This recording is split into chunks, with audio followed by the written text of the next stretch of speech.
Hello my dear students, നമ്മുടെ human resource മാനേജ്മെൻറ്റിൻ്റെ 50ാമത്തെ സെഷനാണ്. നമ്മൾ കഴിഞ്ഞ സെഷനിൽ ഗ്രൂപ്പ് ഇൻസെൻറ്റീവ് സ്കീംസിനെ കുറിച്ച് ഡിസ്കസ് ചെയ്തിരുന്നു. അതിൽ ലാസ്റ്റ് വരുന്ന ഒരു സ്കീമാണ് പ്രോഫിറ്റ് ഷെയറിംഗ് എന്ന് പറയുന്നത്. പ്രോഫിറ്റ് ഷെയറിംഗ് എന്ന് പറഞ്ഞാൽ നമ്മളുടെ ഈ പറയുന്ന ഓർഗനൈസേഷന് ലഭിക്കുന്ന പ്രോഫിറ്റിൽ നിന്ന് ഒരു സർട്ടൺ പെർസെൻറ്റേജ് എന്ത് ചെയ്യുന്നു, ഫിക്സഡ് ഇൻ്റർവെല്ലിൽ എംപ്ലോയീസിന് ഡിസ്ട്രിബ്യൂട്ട് ചെയ്യുന്നു. അത് ആനുവൽ ആയിരിക്കാം, ചിലപ്പോൾ ബൈ ആനുവൽ 2 വർഷം കൂടുമ്പോഴായിരിക്കാം, ഒരു ഡെഫിനറ്റ് റേഷ്യോയിലായിരിക്കും എന്ത് ചെയ്യുന്നത്, അത് ഡിസ്ട്രിബ്യൂട്ട് ചെയ്യുന്നത്. അതിനെയാണ് നമ്മൾ പ്രോഫിറ്റ് ഷെയറിംഗ് എന്ന് പറയുന്നത്. 2 രീതിയിലുള്ള പ്രോഫിറ്റ് ഷെയറിംഗ് ഉണ്ട്: current profit sharing and deferred profit sharing. അതിൽ കറൻറ്റ് പ്രോഫിറ്റ് ഷെയറിംഗ് എന്ന് വെച്ചാൽ ഓരോ വർക്കേഴ്സിനും ഒരു പോർഷൻ ഓഫ് പ്രോഫിറ്റ് ക്യാഷ് ആയിട്ട് പേ ചെയ്യുന്നു. അതേസമയം ഡിഫേർഡ് പ്രോഫിറ്റ് ഷെയറിംഗ് എന്ന് വെച്ച് കഴിഞ്ഞാൽ പ്രോഫിറ്റിൻ്റെ ഷെയർ ഓരോ വർക്കേഴ്സിന് അവരുടെ പ്രോവിഡൻറ്റ് ഫണ്ട് അക്കൗണ്ടിലേക്കോ അല്ലെങ്കിൽ അവരുടെ പെൻഷൻ അക്കൗണ്ടിലേക്ക് ക്രെഡിറ്റ് ചെയ്യുന്നതിനെയാണ് ഡിഫേർഡ് പ്രോഫിറ്റ് ഷെയറിംഗ് എന്ന് പറയുന്നത്. അത് ഇല്ലെങ്കിൽ ബോണസ് എന്നുള്ള രൂപത്തിലായിരിക്കും കൊടുക്കുന്നത്. അതിനെയാണ് ഡിഫേർഡ് പ്രോഫിറ്റ് ഷെയറിംഗ് എന്ന് പറയുന്നത്. നമ്മുടെ ഇൻ്റർനാഷണൽ ലേബർ ഓർഗനൈസേഷൻ്റെ ഡെഫിനിഷൻ അനുസരിച്ച് പ്രോഫിറ്റ് ഷെയറിംഗ് എന്ന് പറയുന്നത് നമ്മുടെ ഇൻഡസ്ട്രിയൽ റെമ്യൂണറേഷൻ്റെ ഒരു മെത്തേഡാണ്. അതിലൂടെ നമ്മുടെ എംപ്ലോയർ എന്ത് ചെയ്യുന്നുണ്ട്, എംപ്ലോയിക്ക് പേ ചെയ്യുന്നു.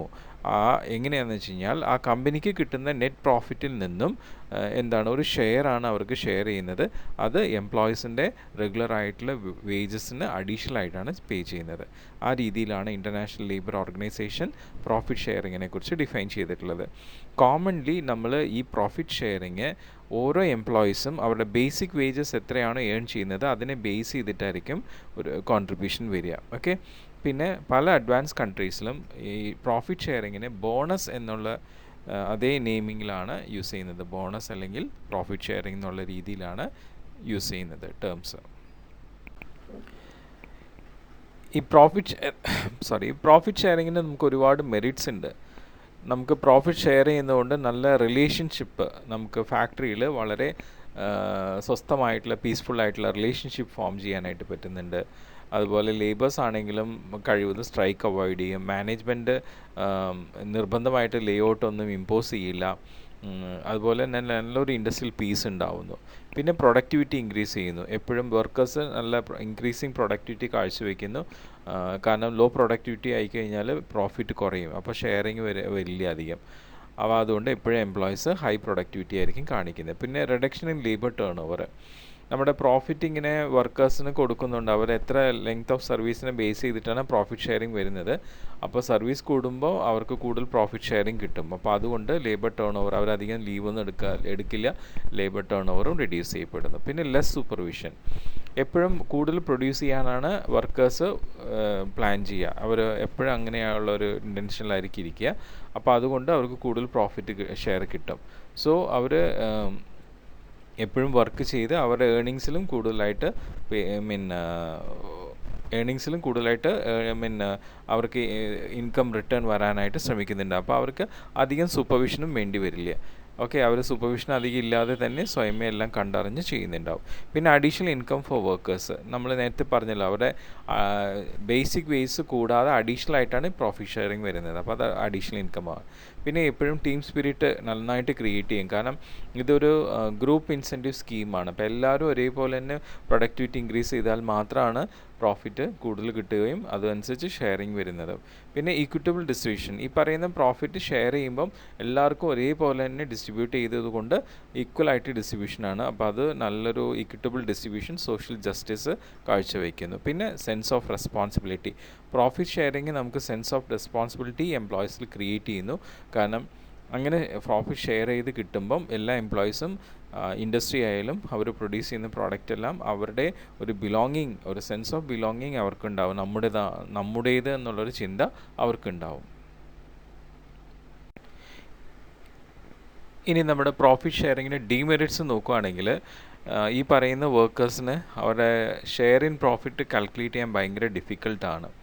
ഓക്കെ, എത്രയാണ് എക്സാക്റ്റ് എമൗണ്ട് എന്നുള്ളത് അവർക്ക് ഈസി ആയിട്ട് കാൽക്കുലേറ്റ് ചെയ്യാൻ പറ്റില്ല. പിന്നെ relation between effort and reward. ഈ പേയ്മെൻറ്റ് ഓഫ് പ്രോഫിറ്റ് ഷെയറിംഗ് എന്ന് പറയുന്നത് കളക്റ്റീവായിട്ടുള്ള എഫിഷ്യൻസിനെ ബേസ് ചെയ്തിട്ടാണ്. അപ്പോൾ ഡയറക്റ്റായിട്ട് ഇതിന് എഫേർട്ടിന് റിവാർഡിനും റിലേഷൻ ഇല്ല. പിന്നെ എഫിഷ്യൻസി ഓഫ് മാനേജ്മെൻറ്റ്. ഇപ്പോൾ മാനേജ്മെൻറ്റ് അത്ര എഫിഷ്യൻ്റ് അല്ലെങ്കിൽ വർക്കേഴ്സിൻ്റെ എഫേർട്ടിന് ഈ പ്രോഫിറ്റിനെ എൻഹാൻസ് ചെയ്യുന്ന എഫേർട്ടിന് അത്ര ഒരു ഫ്രൂട്ട്ഫുള്ളായിട്ട് അവർ കരുതില്ല. പിന്നെ no distribution between efficiency and efficient and inefficient workers. അതായത് ഇപ്പോൾ ഗ്രൂപ്പിലുള്ള എല്ലാവരുടെ എഫേർട്ട് അനുസരിച്ചിട്ടാണ് പ്രോഫിറ്റ് ഇൻക്രീസ് ചെയ്യുന്നത്, അതനുസരിച്ച് എല്ലാവർക്കും ഈക്വൽ ആയിട്ടുള്ള പ്രോഫിറ്റ് ഷെയറിങ് കിട്ടുന്നുണ്ട്. അപ്പോൾ എഫിഷ്യൻ്റ് ആയവർക്കും എഫിഷ്യൻ്റ് അല്ലാത്തവർക്കൊക്കെ കിട്ടുന്നുണ്ട്. അപ്പോൾ എഫിഷ്യൻസി അങ്ങനെ കാര്യമായിട്ട് ഇവിടെ പ്രോഫിറ്റ് ഷെയറിങ്ങിൽ കൺസിഡർ ചെയ്യുന്നില്ല. പിന്നെ അൺസർട്ടനിറ്റി ഓഫ് പ്രോഫിറ്റ്സ്. നമുക്ക് കൃത്യമായിട്ട് ഇപ്പോൾ ഓരോ സമയത്തും നമുക്ക് പ്രോഫിറ്റ് ഷെയറിങ് കിട്ടും. അപ്പോൾ ഒരു പ്രാവശ്യം ഇത്ര പ്രോഫിറ്റ് ഷെയറിങ് കിട്ടിയെന്ന് വെച്ചാൽ അടുത്ത പ്രാവശ്യം അത് അത്ര തന്നെ കിട്ടണം നിർബന്ധമില്ല. കാരണം ഈ പറയുന്ന കമ്പനിക്ക് പ്രോഫിറ്റ് കിട്ടുന്നതിൽ ഒരുപാട് അൺസർട്ടനിറ്റി ഉണ്ട്. അതിൽ നമുക്കൊരുപാട് നമ്മുടെ കൺട്രോളിലല്ലാത്ത ഫാക്ടേഴ്സ് ഉള്ളത് കൊണ്ടാണ്. അതായത് demand and supply, government policy, economic factors, social factors എന്ന് പറഞ്ഞിട്ട് നമ്മുടെ കൺട്രോളിലില്ലാത്ത ഫാക്ടേഴ്സാണ് ഒരു കമ്പനിയുടെ പ്രോഫിറ്റിനെ ഇൻഫ്ലുവൻസ് ചെയ്യുന്ന ഫാക്ടേഴ്സ്. അപ്പോൾ പല സമയത്തും നമുക്ക് കിട്ടുന്ന ഈ പ്രോഫിറ്റ് ഷെയറിങ് വേറി ചെയ്യുന്നുണ്ടാവും. ഓരോ ടൈമിൽ ചിലപ്പോൾ കുറച്ച് പ്രോഫിറ്റ് ഏൺ ചെയ്യുന്നുണ്ടാവും, ചിലപ്പോൾ കൂടുതൽ പ്രോഫിറ്റ് ഏൺ ചെയ്യുന്നുണ്ടാവും.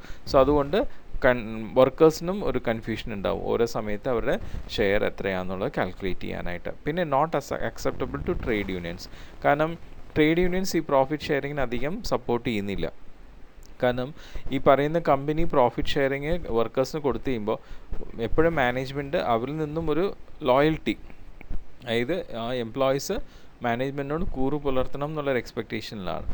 അപ്പം അങ്ങനെ വരുമ്പോൾ പിന്നെ ട്രേഡ് യൂണിയനിന് വലിയൊരു പ്രാധാന്യം വരാതെ വരുന്നു. അപ്പോൾ അതുകൊണ്ട് ട്രേഡ് യൂണിയൻ വലിയ രീതിയിൽ പ്രോഫിറ്റ് ഷെയറിങ്ങിനെ സപ്പോർട്ട് ചെയ്യാറില്ല. പിന്നെ incentive for increasing efficiency is less. ഇപ്പോൾ നമുക്ക് ഈ പറയുന്ന പ്രോഫിറ്റ് ഷെയറിംഗ് എന്ന് പറയുന്നത് once in a while, annually അല്ലെങ്കിൽ ബൈ ആനുവലി ഉള്ള രീതിയിലേക്കാണ് കൊടുക്കുന്നത്. അപ്പോൾ അത് നമുക്ക് ഒരു സമയത്തേക്ക് മാത്രം കിട്ടുന്നതുകൊണ്ട് അത് ഈ പറയുന്ന എംപ്ലോയീസിൻ്റെ എഫേർട്ടിൻ്റെ ഒരു റിവാർഡായിട്ട് അങ്ങനെ കാര്യമായിട്ട് കൺസിഡർ ചെയ്യാൻ പറ്റാറില്ല. അതുകൊണ്ട് തന്നെ വലിയ കാര്യമായിട്ട് നമ്മളുടെ വർക്ക് ഹാർഡ് ചെയ്യുന്ന എംപ്ലോയീസിന് അതൊരു മോട്ടിവേറ്റിംഗ് ഫാക്ടറായിട്ട് വരുന്നുമില്ല.